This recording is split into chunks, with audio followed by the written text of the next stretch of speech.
নমস্কাৰ, এই মুহূৰ্তত লৈ আহিছোঁ কেইবাটাও গুৰুত্বপূৰ্ণ খবৰ। অসম তথা ভাৰতৰ বিভিন্ন প্ৰান্তৰ খবৰসমূহ সংগ্ৰহ কৰা হৈছে আৰু এনেকুৱা ধৰণৰ খবৰসমূহ নিতৌ চাবৰ কাৰণে এই চেনেলটো ছাবস্ক্ৰাইব কৰি কাষত থকা বেল আইকনটো প্ৰেছ কৰাৰ লগতে ভিডিঅ'টো ডেটাকৈ লাইক কৰি দিব। Big breaking news. কোন হ'ব অসমৰ পৰৱৰ্তী মুখ্যমন্ত্ৰী? কিছু সময়ৰ পিছতে দিল্লীলৈ উৰা মাৰিব হিমন্ত বিশ্ব শৰ্মা। চৰ্চা চলিছে যে ডক্টৰ হিমন্ত বিশ্ব শৰ্মা হ'ব পাৰে ৰাজ্যৰ পৰৱৰ্তী মুখ্যমন্ত্ৰী। আৰু অৱশেষত প্ৰত্যাশিতভাৱে অসমত বিজেপিৰ নেতৃত্বত পৰৱৰ্তী চৰকাৰ গঠন হোৱাটো প্ৰায় নিশ্চিত হ'ল।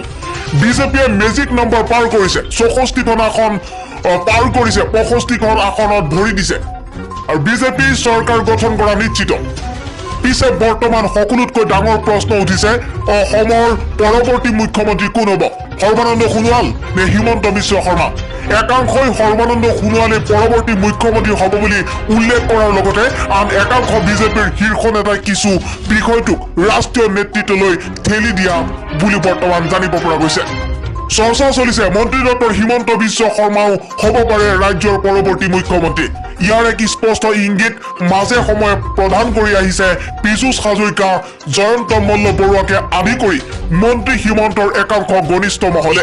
সেই সময়তে মন্ত্ৰী হিমন্তৰ লবিৰ বুলি জনাজাত প্ৰায় সকলোৱেই এইবাৰ বিধানসভা নিৰ্বাচনত জয়লাভ কৰিবলৈ সক্ষম হৈছে। মন্ত্ৰী পীযুষ হাজৰিকা, জয়ন্ত মল্ল বৰুৱা কমলপুৰৰ পৰা, দিগন্ত কলিতা লখিমপুৰৰ পৰা, মানৱ ডেকা নাহৰকটীয়াৰ পৰা তৰংগ গগৈকে প্ৰমুখ কৰি বহু সংখ্যক হিমন্ত বিশ্বৰ ঘনিষ্ঠ নেতা বিধায়কে নিৰ্বাচনত এইবাৰ জয়ী হোৱা পৰিলক্ষিত হৈছে। আৰু শেহতীয়াকৈ অহা তথ্য মতে কিছু সময়ৰ পিছতে মন্ত্ৰী ডক্টৰ হিমন্ত বিশ্ব শৰ্মা দিল্লীলৈ উৰা মাৰিব।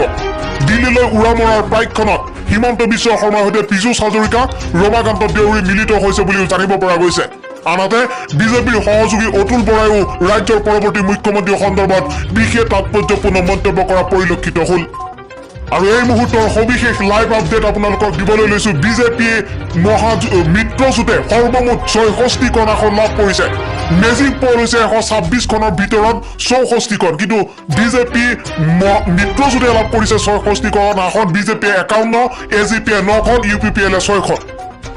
আৰু তাৰ বিপৰীতে কংগ্ৰেছে 41খন আসন লাভ কৰিছে। কংগ্ৰেছে অকলে 24খন, AIUDF 13খন, BPF 3খন, CPIM 1খন। সৰ্বমুঠ 41 আৰু 66। এতিয়াও কেইখনমান আসন বাকী আছে জিকাৰ, কিন্তু সবিশেষ আপোনালোকে চাই থাকিব। লাইভ আপডেট আপোনালোকে এই চেনেলটোত পাই থাকিব আৰু ভাল পালে এটা লাইক নিশ্চয় কৰিব।